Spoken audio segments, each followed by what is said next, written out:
did that interview overnight with ABC's David Muir, made a lot of news in it, including when asked what his plans are for 2024. Listen. Do you plan to run for re-election? Yes. But look, I'm a great respecter of fate. Fate has intervened in my life many, many times. If I'm in the health I'm in now, if I'm in good health, then in fact, I would run again. And if that means a rematch against Donald Trump? You're trying to tempt me now. Sure. Why would I not run against Donald Trump, even the nominee? That would increase the prospect of running.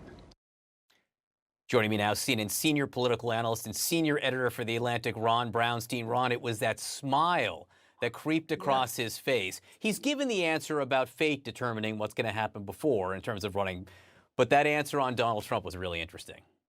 Yeah, look, I take him at his word. I think it's a big if his health allows. I think his inclination clearly would be to run. John, you can look at kind of the political and economic dynamics and easily see a scenario that encourages exactly the kind of rematch that he's talking about. Midterm elections, the first midterm election is almost always tough for the party holding the White House. Republicans only need 5 seats to pick up the House. There are just 4 midterms since the Civil War when the party out of the White House didn't win at least 5 seats. So if Republicans have a good day next November, you could certainly imagine Trump taking credit for it, making him more likely to run, making it easier for him to clear the field. And then if the economy improves over the second half of Biden's first term, his position could solidify, making him more likely to run. By the way, that's the trajectory that we saw with Reagan, Clinton, and Obama. They came in at a moment of economic turbulence. The economy didn't turn around fast enough in the eyes of most voters. They had a very bad first midterm. But then, when the trend line started pointing up in years 3 and 4, their position improved and they all ultimately won re-election. I'm not saying Biden, is clearly on that track, but it is entirely possible that 6 or 8 months after the midterm,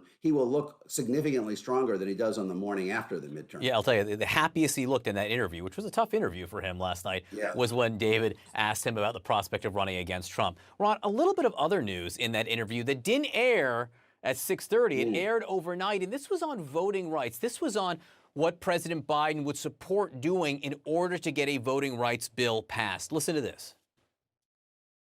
Whatever it takes, change the Senate rules to accommodate major piece of legislation without requiring 60 votes. So the only thing standing between getting voting rights legislation passed and not getting passed is a filibuster. I support making an exception on voting rights for the filibuster.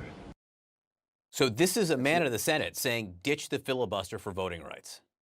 Well, look, he opened that door in his town hall with Anderson Cooper in his answer then, and now he's just kicked it open completely, and he's put the focus where it should be on Senators, Joe Manchin and Kyrsten Sinema. John, what we have seen is Republicans in the red states are passing these voter suppression laws on a party line majority basis in state after state. There is no bipartisanship in the construction of these laws in the states that are making it harder to vote. Sinema and Manchin, in essence, are giving Republicans in the Senate a veto over whether Washington responds to this entirely party line offensive in the states. And now I think with Biden making that statement, by far the clearest he's made on this front, it really puts the focus where it should be. Are they willing to protect minority rights in the Senate at the expense of voting rights in so many states that are moving more aggressively than we've seen since the Voting Rights Act in '65 to curtail the right to vote? Yeah, what the calculation they have to make is getting this passed, is it worth what the Republicans might do to them if and when they get control of the Senate, which, look, it could be sooner rather than later. On that note, Ron, Mitch McConnell has consistently now been talking in public about trying to get Joe Manchin to switch parties. Listen.